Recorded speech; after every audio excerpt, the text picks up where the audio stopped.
Moi j'ai commencé le skate parce que j'avais un penny chez moi, j'ai appris à rouler là-dessus et j'ai appris qu'il y avait le skatepark de la Tour d'Aigle qui était construit. Je suis allé au skatepark et j'ai rencontré plein de skateurs qui commençaient comme moi et du coup j'ai continué, je parlais. Cette vidéo sera un peu spéciale, elle sera un peu différente de d'habitude. Ayant créé une association, faisant des cours, en fait j'ai pas mal de valeurs et ma vie est entourée du skate. Et du coup je voulais vous partager un peu qu'est-ce que c'est l'envers du décor du skateboard. Bon, la toute première fois que j'ai skaté, c'est à 6 ans. C'est mes parents qui m'ont fait un skate. Je suis tombé, j'ai arrêté et j'ai recommencé parce que Alban, mon meilleur ami, faisait du skate depuis tout petit. Voilà, je me suis dit vas-y, je vais faire comme lui. Du coup ça m'a motivé, genre tu t'es dit, Du jour au lendemain, je me suis dit vas-y, allez pourquoi pas faire du skate. Et donc là, pour cette session, pour vous montrer un peu qu'est-ce que c'est l'envers du décor du skateboard, je vais essayer de mettre une figure que j'ai jamais mis, Smith. Donc sur le curb, en fait, c'est on cale les roues arrière sur le crux et les roues avant, elles sont plus bas que le module sur lequel je suis. En gros, j'ai commencé à skater parce qu'avec un pote à moi, on est tombé sur une vidéo de Luis Mora en 2019-2018 qui faisait un truc pour Halloween. Tout le monde était déguisé dans un skatepark, tout le monde skatait, tout le monde faisait des trucs de fou. Et en fait, j'ai tellement pété un plomb que je voulais faire pareil. En fait, j'étais choqué, j'étais en mode oh, mais moi aussi, je veux en fait.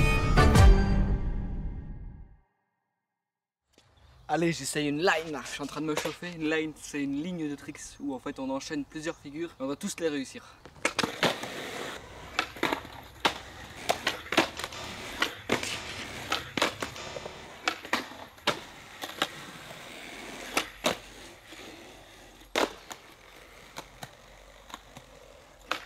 Et puis même en général, quand tu vas demander à un parent qui est pas trop dans le truc, il va dire ouais, il fait des avec sa planche et tu vois, genre des trucs comme ça. Et en vrai, je comprends qu'ils disent que c'est pas un sport parce que si tu prends vraiment du recul, t'es juste un mec qui fait des figures avec ton skateboard, tu vois.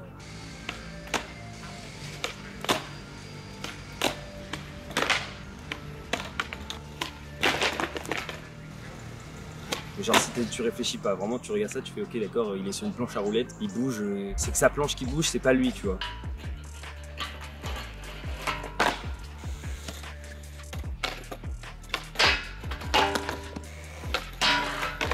En fait, ils n'arrivent pas à décortiquer le fait que sans toi, sans tes mouvements, sans ton corps, si t'es pas en bonne santé, tu vas pas pouvoir faire ce genre de choses. Bon, ça fait partie des tricks qui font peur et où il faut vraiment apprendre à débrancher le cerveau pour pouvoir le mettre. Et je suis bien content là. Oui, c'est ça, quand j'ai commencé le skate, je me suis dit, ah là c'est trop stylé les gens qui font des trucs avec leur planche, après ils atterrissent dessus, alors ils sautent et tout, et ça je me suis dit c'est stylé. Moi t'as vraiment une réflexion d'enfant de 11 ans qui kiffe le skate, genre pas là la planche fait des ronds. Oh. Oui, bah aussi j'avais 11 ans, non j'avais 12 ans, mais non, mais c'est vrai en même temps, tu vois un gars qui saute avec un truc qui reste collé à ses pieds, c'est impressionnant. C'est pas là qu'il faut regarder.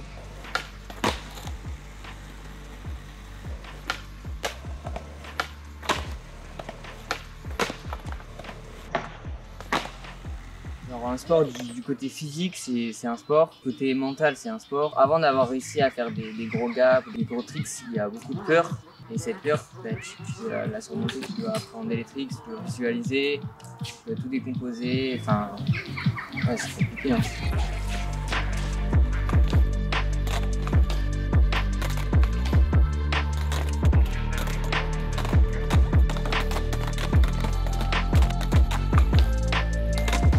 La sensation d'avoir accompli quelque chose quand tu as mis ton trick. Tu sais quand tu vas te lancer dans un trick, tu as une seule envie, c'est de le mettre, même si tu te fais mal, tu es motivé et tu sais que quand tu auras mis ce trick, tu seras vraiment content quand même. J'arrive pas à voir si vous voyez tout. D'abord frontboard et ensuite je fais 50-50. Cette sensation à la fin, et je pense que c'est un peu addictif. Si tu pouvais venir du jour au lendemain plaquer tous tes tricks, bah tu kifferais en vrai. Après, ce qui fait que c'est moins la sensation, c'est que t'as pas bossé après. Enfin, je m'embrouille là dans le Le fait qu'il y ait tout un travail derrière chaque trick, c'est ça qui procure la sensation à la fin au moment où tu l'as mis. Je rajoute un tricks bonus parce que j'ai envie d'essayer crook. Crook c'est juste sur l'avant du skate.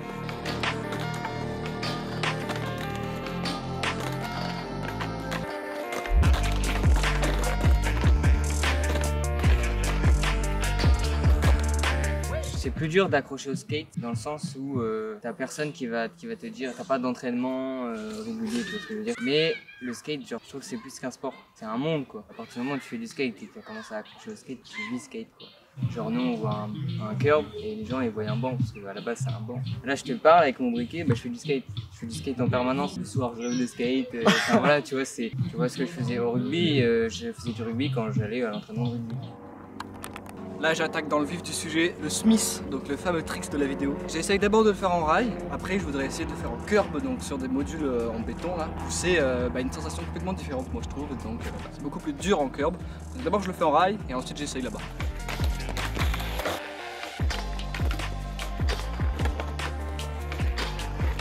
Ah, je l'ai mis au bout de 3 essais, je m'y attendais pas. Je vais essayer de le mettre en mieux quand même.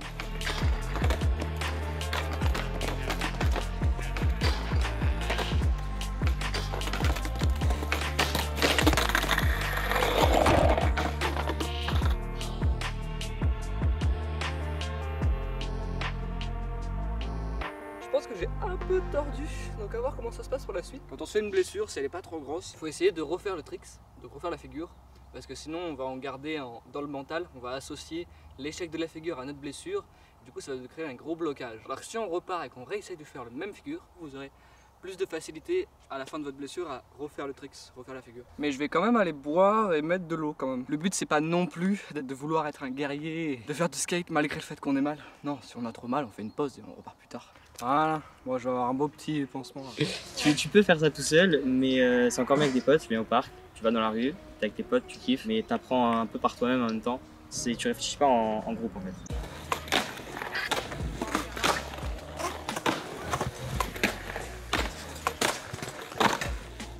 Mais moi je suis pas d'accord, parce que je trouve que y a une vraie motivation qui se crée comme un sport collectif. Par exemple au foot, oui d'accord c'est un sport collectif, sans ton allié tu peux pas gagner, mais il y a aussi un travail individuel à faire que toi ton niveau tu dois l'améliorer. Tu dois t'entraîner physiquement, tu dois être plus fort, tu dois aller plus loin. Et le skate c'est pareil, tu as un niveau individuel où tu dois apprendre des tricks, tout ça, et d'un autre côté tu as l'effort un peu collectif où tu vas je sais pas, te faire filmer, partager, un peu sociabiliser tout simplement. C'est pas simple comme le foot ou quelque chose comme ça quoi. Le skate, si t'as pas vraiment la volonté d'aller faire du skate, t'arriveras jamais à t'améliorer.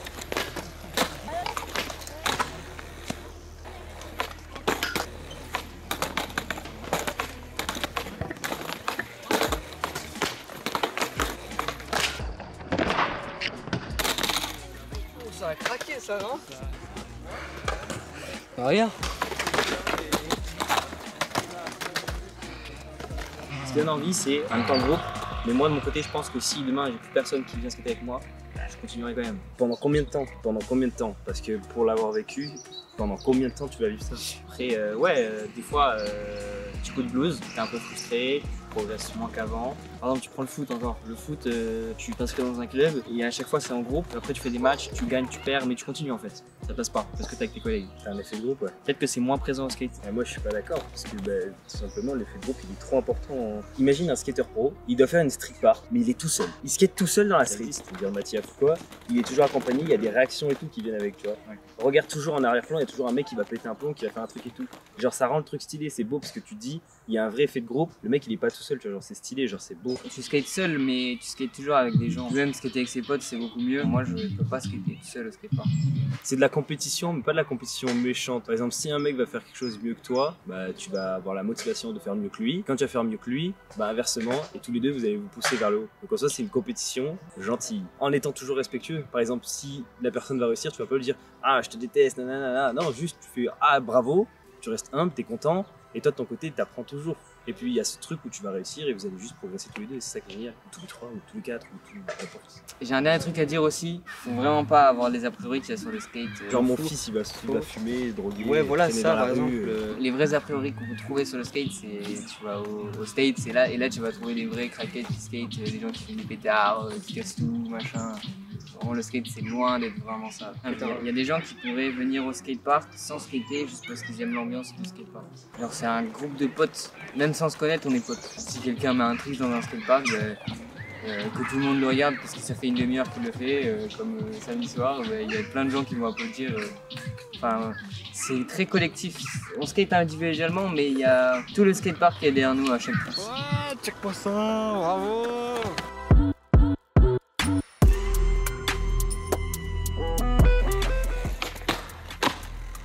Oh ça y est, je l'ai mis. En fait non, il manquait un peu de baisser vers le bas. Alors on zoome un peu. Nous sommes actuellement le 3e jour parce que j'ai toujours pas mis mon tricks. Voilà, là nous sommes une semaine plus tard. Et je suis d'ailleurs en train de monter cette vidéo pendant que je filme, parce que j'ai eu le temps de commencer un peu le montage. Et il y a des centaines et des centaines d'essais. Je suis en train de me rendre compte en fait du nombre d'essais que je mets à mettre mon Smith. Ça m'exaspère un peu parce que je l'ai toujours pas mis une seule fois, alors que j'ai passé tellement de temps. Mais là je compte bien le mettre à cette session-ci, je compte bien le mettre. Moi le skate ça me donne une identité un peu. Ouais. Je suis un skater et ça me permet d'avoir un sentiment d'appartenance, mais surtout d'avoir. Je la kiffe mon identité, tu vois. J'aime être un skater et tout ce qui va avec. Moi aussi, c'est vrai. La musique aussi, moi ça m'a fait kiffer de skater avec la musique. En fait c'est vraiment la vidéo, genre le fait, l'aspect genre vraiment street part, tout ça, genre... Tout ce qu'il y a autour en fait. Ouais c'est génial, mais vraiment c'est un truc de fou, tu vois, vraiment. Pour moi même c'est plus qu'un sport, tu vois. C'est un sport et une façon de vivre et c'est toute une culture le skateboard, tu vois ce que je veux dire? Tu fais du skate mais tu écoutes de la musique, tu organises des contests, Ouais, tu organises des événements, les gens viennent pour manger des saucisses alors que tu fais du skate, tu vois ce que je veux dire? Ouais bah ouais carrément. Je voulais faire cette vidéo aussi pour ça, pour expliquer en fait que le skate ça peut apporter beaucoup. Vous me voyez là, vous me voyez, je vais mettre de la musique. Suivi dans le gym, c'est la grosse perche. Évite Willy Wonka, les soirs où c'est la grosse dèche. Les lumières de la ville. Faut pas s'arrêter à l'échec, faut aller au fond. Au fond, c'est un objectif, faut y aller. Bah si vraiment tu te rends compte que pendant le chemin, bah c'est plus ce qui te fait kiffer, c'est pas grave. Tu fais une pause, tu vas tenter autre chose. Peut-être qu'un jour tu rekifferas et tu reviendras. Bon, c'est ça la technique en fait. La technique c'est de pas faire de tricks. On s'allumera la nuit comme les crocs métal les vampires. Ta fausse vie se termine en pire, donc fuck système et empire. Pensez au suicide quand Chétan te sourit la nuit. Puis à la mise c'est l'arme l'instant d'après. Là j'essaye d'en faire un vrai parce que là je fais un peu défaut quand même. Attends la main aux anges, tu finis par sauter dans l'abîme. Et on déborde des lucioles pendant que l'homme révèle son règne. Pareil que c'est ce qu'on aime, tes troupes deviennent obsessionnelles. Les gars, je suis trop content. Vous imaginez même pas la sensation que ça me procure là. Ça doit faire littéralement genre 6 heures que je suis sur ce trick avec 3 sessions confondues là. Là je suis refait. M'affecte le soir, les allers-retours au shop pour gerber des insectes noirs alors. Mais qui poussait trace son chemin devra épouser son destin dans la douleur de la... Oh je suis content. Il y a un moment je me suis demandé même si j'allais me mettre quoi. En fait c'est tellement fatigant, là je suis mort. Mais le plus dur à un moment donné c'est même plus le physique parce que le corps il y va mais c'est le mental. Arriver à rester focus et à continuer à faire son trick, là j'étais vraiment à bout. Je vous avoue que la première session, tu le mets pas, tu te dis bon je le mettrai à la prochaine. Et quand tu le mets pas à la session d'après, bon tu te dis j'espère que je le mets à la prochaine. Donc il est pas exceptionnel. C'est pas le meilleur Smith qu'on peut mettre, il est tout petit. Mais là pour la vidéo en tout cas déjà, ça me va. C'est pas un trick de fou hein. Mais pour moi, ça m'en a demandé tellement que c'est un trick de fou. Je me demande pourquoi on m'aimerait, je me sens toujours en anathème, toujours en retard à la peine. Je suis parti d'échec à la traîne, mais je continue la partie même s'il crie. Dans ma tête les combats font rage, à deux doigts de sauter du pont. Je suis curieux de comment ça nage, un intrépide soldat de plomb. Fin de compte, on fait les comptes lorsqu'on